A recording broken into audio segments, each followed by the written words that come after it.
Anna Comnena, commonly Latinized as Anna Comnena, was a Byzantine princess, scholar, physician, hospital administrator, and historian. She was the daughter of the Byzantine Emperor Alexios I and his wife Irene Doukaina. She wrote the Alexiad, an account of her father's reign, which is unique in that it was written by a princess about her father, family and early life. Anna was born on the 1st of December 1083 in the porphyra chamber of the imperial palace of Constantinople and was thus a porphyrogenitor. She notes her imperial heritage in the Alexiad by stating that she was born and bred in the purple. Quote, "She was the eldest of 7 children. Her younger siblings were Maria, John II, Andronikos, Isaac, Eudokia, and Theodora, but she remained her father's favorite." In the Alexiad, Anna emphasizes her affection for her parents in stating her relation to Alexios and Irene. Anna notes in the Alexiad in her early childhood that she was raised by the former empress, Maria of Alania, who was the mother of Anna's first fiancé, Constantine Doukas.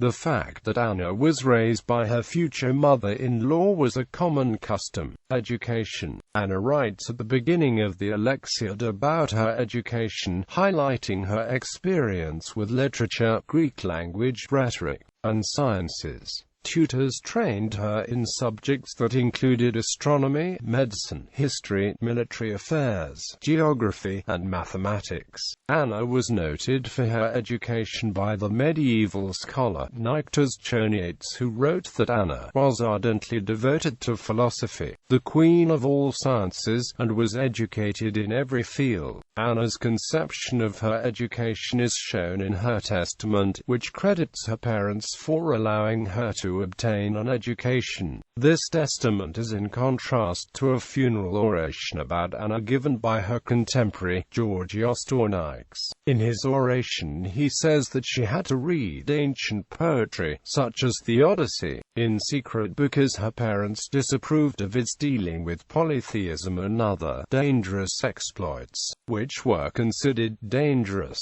for men and excessively insidious for women. Tornikes goes on to say that Anna braced the weakness of her soul and studied the poetry, taking care not to be detected by her parents. Betrothal and marriage. As was customary for nobility in the medieval times, Anna was betrothed at infancy. She was to marry Constantine Doukas, the son of Emperor Michael VII and Maria of Alania. Because at the time of the engagement Emperor Alexios I had no sons, young Constantine was proclaimed the co-emperor of the Byzantine Empire. Anna's brother John was born in 1087, and Constantine had to forfeit his imperial claims.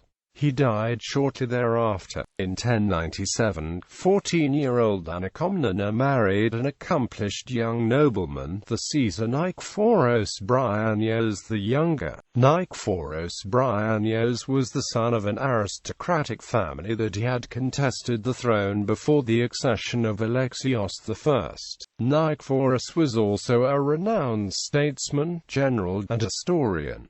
Anna claimed that the marriage was a political union rather than one of love. For the most part, however, it proved to be a successful union for 40 years, and produced 4 children: Alexios Komnenos, Megas II, John Doukas, Irene Doukaina, Maria Anna Comnena. Anna proved to be capable not only on an intellectual level but also in practical matters. Her father placed her in charge of a large hospital and orphanage that he built for her to administer in Constantinople. The hospital was said to hold beds for 10,000 patients and orphans. Anna taught medicine at the hospital, as well as at other hospitals and orphanages. She was considered an expert on gout. Anna treated her father during his final illness. Claim to the throne. In 1087, Anna's brother, John, was born. Several years after his birth, in 1092, John was designated emperor. According to Latinized, Emperor Alexios favored John and declared him emperor, while the Empress Irene, through her full influence on side, and continually attempted to persuade the emperor to designate Nikephoros Bryennios, Anna's husband, in John's place. Around 1112, Alexios fell sick with rheumatism and could not move. He therefore turned the civil government over to his wife Irene. She in turn directed the administration to Bryennios. Choniate states that, as Emperor Alexios lay dying in his imperial bedchamber, John arrived and secretly took the emperor's ring from his father during an embrace, as though in mourning. Quote, Anna also worked in her husband's favor during her father's illness.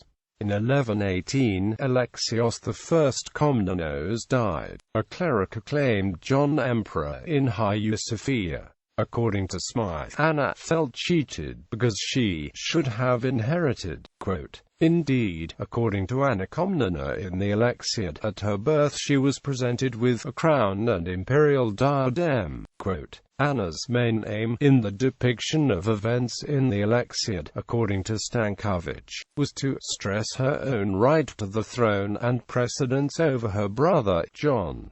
In view of this belief, Jarrett et al. Record that Anna was almost certainly involved in the murder plot against John at Alexios's funeral. Indeed, Anna, according to Hill, attempted to create military forces to depose John. According to Choniates, Anna was stimulated by ambition and revenge to scheme for the murder of her brother. Smythe states the plot came to nothing. Jarrett et al. Record that, a short time afterward, Anna and Bryennios organized another conspiracy. Quote, However, according to Hill, Bryennios refused to overthrow John, making Anna unable to continue with her plans. With this refusal, Anna, according to Choniates, exclaimed that nature had mistaken the sexes, for he ought to have been the woman. Quote, According to Jarrett et al., Anna shows a repetition of sexualized anger. Quote, Indeed, Smythe asserts that Anna's goals were thwarted by the men in her life. Quote, Irene, however, according to Hill, had declined to participate in plans to revolt against an established emperor. Hill, however, points out that Choniates, whom the above sources draw upon, wrote after 1204, and accordingly was rather far removed from actual events, and that his agenda was to look for the causes of the toppling of Constantinople. In 1204, the plots were discovered and Anna forfeited her estates. After her husband's death, she entered the convent of Getretomene, which had been founded by her mother. She remained there until her death. Historian. In the seclusion of the monastery, Anna dedicated her time to studying philosophy and history. She held esteemed intellectual gatherings, including those dedicated to Aristotelian studies. Anna's intellectual genius and breadth of knowledge is evident in her few works. Among other things, she was conversant with philosophy, literature, grammar, theology, astronomy, and medicine. It can be assumed because of minor errors that she may have quoted Homer and the Bible from memory when writing her most celebrated work, the Alexiad. Her contemporaries, like the Metropolitan Bishop of Ephesus, Georgios Tournaix, regarded Anna as a person who had reached the highest summit of wisdom, both secular and divine. Being a historian, Nikephoros Bryennios the Younger had been working on an essay that he called Material for History, which focused on the reign of Alexios I. He died in 1137 before finishing the work. At the age of 55, Anna took it upon herself to finish her husband's work, calling the completed work the Alexiad, the history of her father's life and reign in Greece. The Alexiad is today the main source of Byzantine political history from the end of the 11th century to the beginning of the 12th century. It totaled 15 volumes when complete. In the Alexiad, Anna provided insight on political relations and wars between Alexios I and the West. She vividly described weaponry, tactics, and battles. It has been noted that she was writing about events that occurred when she was a child, so these are not eyewitness accounts. Her neutrality is compromised by the fact that she was writing to praise her father and denigrate his successors. Despite her unabashed partiality, her account of the First Crusade is of great value to history because it is the only Byzantine eyewitness account available. She had the opportunity to gather information from key figures in the Byzantine elite. Her husband, Nicephorus Bryennios, had fought in the clash with Crusade leader Godfrey of Bouillon outside Constantinople on Maundy Thursday 1097, and her uncle, George Palaeologus, was present at Peloponnesus in June 1097 when Alexios I discussed future strategy with the Crusaders. Thus, the Alexiad allows the events of the First Crusade to be seen from the Byzantine elite's perspective. It conveys the alarm felt at the scale of the Western European forces proceeding through the empire, and the dangers they might have posed to the safety of Constantinople. Anna also identified for the first time the Vlachs from Balkans with Dacians in Alexiad, describing the places around Haemus mountains. On either side of its slopes dwell many very wealthy tribes, the Dacians and the Thracians on the northern side, and on the southern, more Thracians and the Macedonians. Special suspicion was reserved for crusading leader Bohemond of Taranto, of southern Italian Norman who, under the leadership of his father Robert Guiscard, had invaded Byzantine territory in the Balkans in 1081. Anna Comnena's literary style is fashioned after Thucydides, Polybius, and Xenophon. Consequently, it exhibits struggle for an atticism characteristic of the period, whereby the resulting language is highly artificial. For the most part, the chronology of events in the Alexiad is sound, except for those that occurred after Anna's exile to the monastery, when she no longer had access to the imperial archives. Nevertheless, her history meets the standards of her time. The exact date of Anna Comnena's death is uncertain. It is inferred from the Alexiad that she was still alive in 1148. Moreover, the Alexiad sheds light on Anna's emotional turmoil. She wrote that no one could see her, yet many hated her.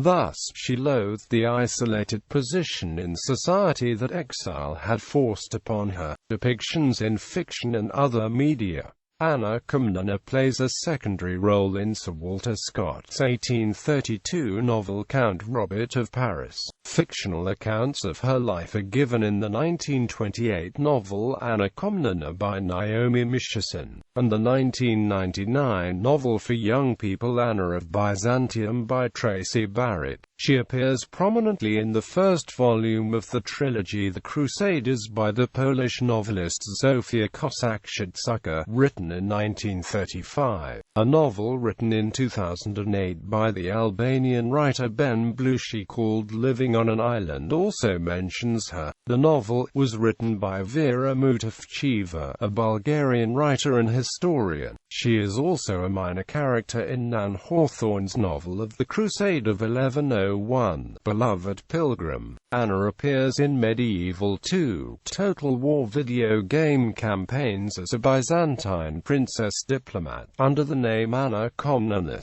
In Julia Kristcheva's 2006 murder mystery Murder in Byzantium, Anna Comnena is the focus of the villain's scholarly and amorous fantasy of the past. The novel includes considerable detail on Anna Comnena's life, work, and historical context. In Harry Turtledove's Videsis cycle of novels, the character Alapirgava is a fictionalized version of Anna Comnena.